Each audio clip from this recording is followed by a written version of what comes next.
Guys अगर मैं थोड़ा यहाँ पे पास्ट में जाऊँ, तो पास्ट में अगर हम देखें 2017 में, मैं ज़्यादा पीछे नहीं जाऊँगा, डोंट वरी।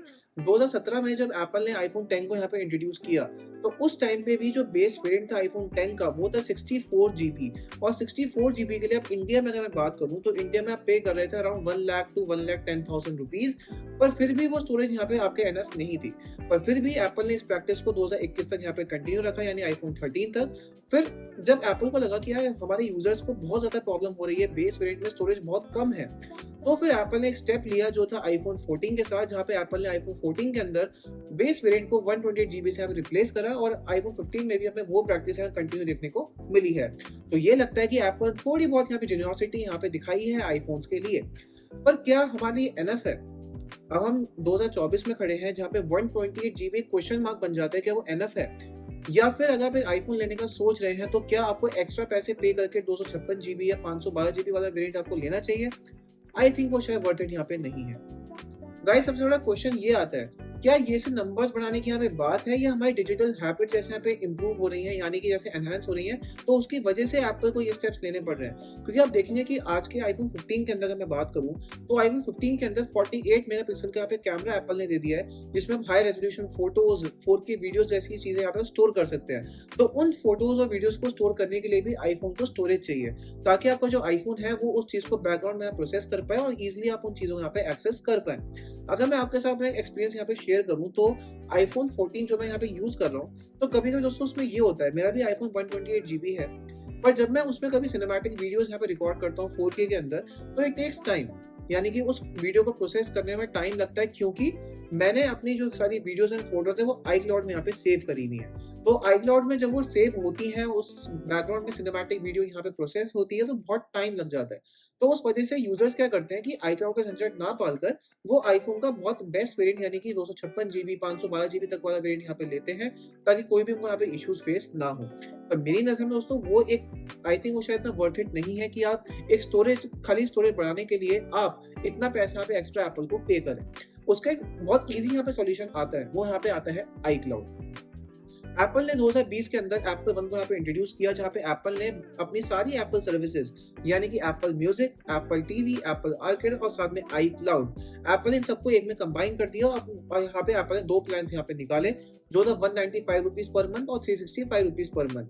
जहाँ 195 रुपीज पर मंथ में आपको मिलती है 50 जीबी आई क्लाउड स्टोरेज और बाकी सारे एप्पल की सर्विसेज, और जो 365 वाला वेरियंट है उसमें आपको 200 जीबी की यहाँ पे स्टोरेज मिलती है। पर क्या वो वर्थ इट है? देखिए, अगर आप आज का आईफ़ोन 15, सपोज़ आप आईफ़ोन 15 लेने जाते हैं मार्केट में, तो उसका जो प्राइस है वो भी 80,000 के आस-पास है, राइट? वो आपको स्टार्ट मिलता है 128 जीबी का। अब अगर आपको 256 जीबी के लिए जाना है, वो आपको मिलेगा रफली अराउंड 91 टू 1 लाख रुपीज़ में आपको यहाँ पे मिलेगा। पर क्या वो वर्थ इट है? आप देखिए, एक तरफ 1 लाख रुपीज़ और दूसरी तरफ अगर आप एक आईक्लाउड का स्टोरेज वाला प्लान लेते हैं, जहाँ पे 50 GB, 200 GB, up to 12 TB तक यहाँ पे स्टोरेज ऑप्शंस ले सकते हैं, वो आपको रफली अराउंड पड़ेंगे। फॉर एग्जांपल अगर आप 200 जीबी वाला लेते हैं, वो आपको पड़ेगा 220 रुपए पर मंथ। अगर 220 रुपए पर मंथ आपको वो ज़्यादा बेटर है, या 1 लाख रुपए आईफ़ोन में डालने, वो भी सिर्फ स्टोरेज बढ़ाने के लिए, वो ज़्यादा यहाँ पे बेटर है? आई थिंक आप भी शायद इतने समझदार हैं कि आपके लिए कौन सा बेटर ऑप्शन रहेगा, वो रहेगा आईक्लाउड।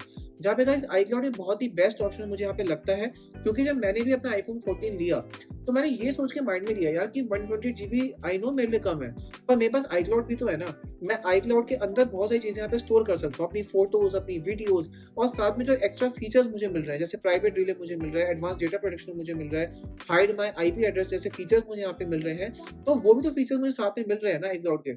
तो मैं क्यों उसमें इन्वेस्ट नहीं करूँगा? हालाँकि मैं और पैसे डाल के आईफ़ोन 14 का 256 जीबी या 512 जीबी वाला वेरिएंट लूँ, जिसका कोई दूसरा कोई वर्थ इट ही नहीं है वो। क्योंकि एप्पल उसके आपको 10 से 15,000 रुपए एक्स्ट्रा यहाँ पे चार्ज करता है, सिर्फ़ और सिर्फ़ वेरिएंट बढ़ाने के लिए। तो मेरे हिसाब से वो यहाँ पे वर्थ इट नहीं है।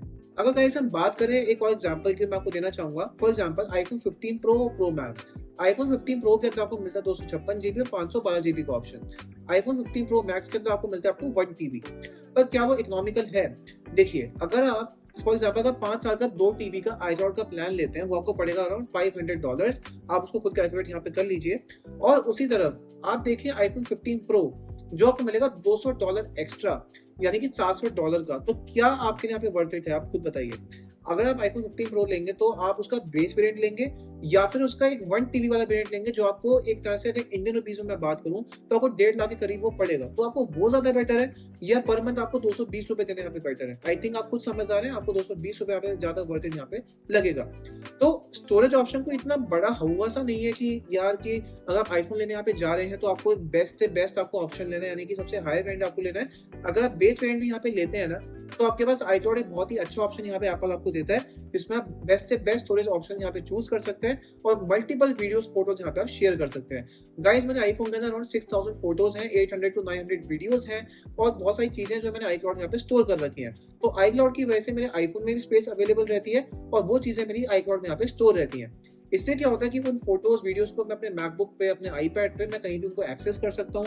इन केस अगर मुझे अपना आईफ़ोन चेंज करना है या मेरा आईफ़ोन रिपेयर के लिए गया हुआ है, तो मैं किसी भी आईफ़ोन में अपनी एप्पल आईडी को साइन इन करके उन सारी फ़ोटोज़, वीडियोज़ यहाँ पे रिट्राइव भी कर सकता हूँ और उनको सिक्योरिटी से भी यहाँ पे रख सकता हूँ। तो बहुत सारी चीज़ें आपको मिलती हैं यार, मतलब आपको नए वेरिएंट्स के पीछे भागने की आपको यहाँ पे ज़रूरत नहीं है।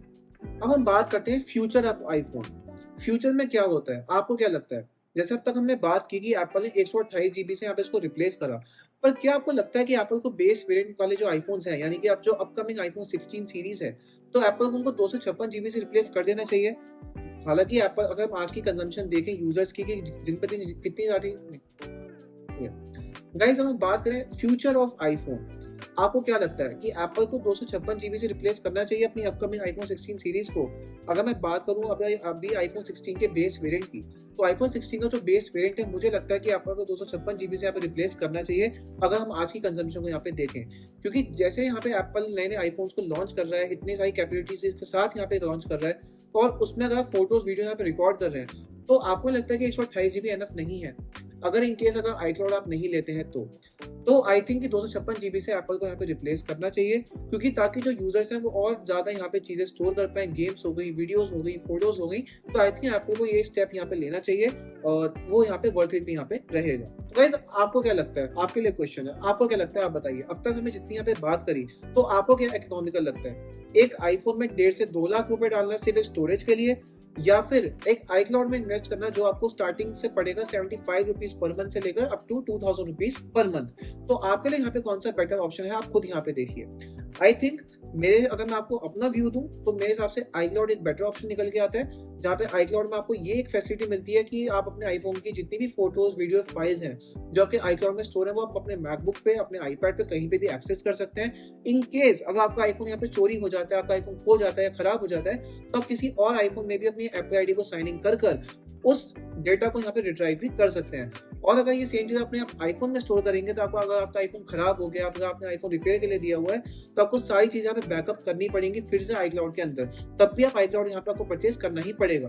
तो इन माई केस, अगर मैं आपकी जगह होता तो मैं iCloud वाले ऑप्शन के लिए यहाँ पे जाता। तो नीचे मुझे कमेंट करके बताइए आपका व्यू, मुझे यहाँ पे जानकर बहुत ज़्यादा यहाँ पे खुशी होगी।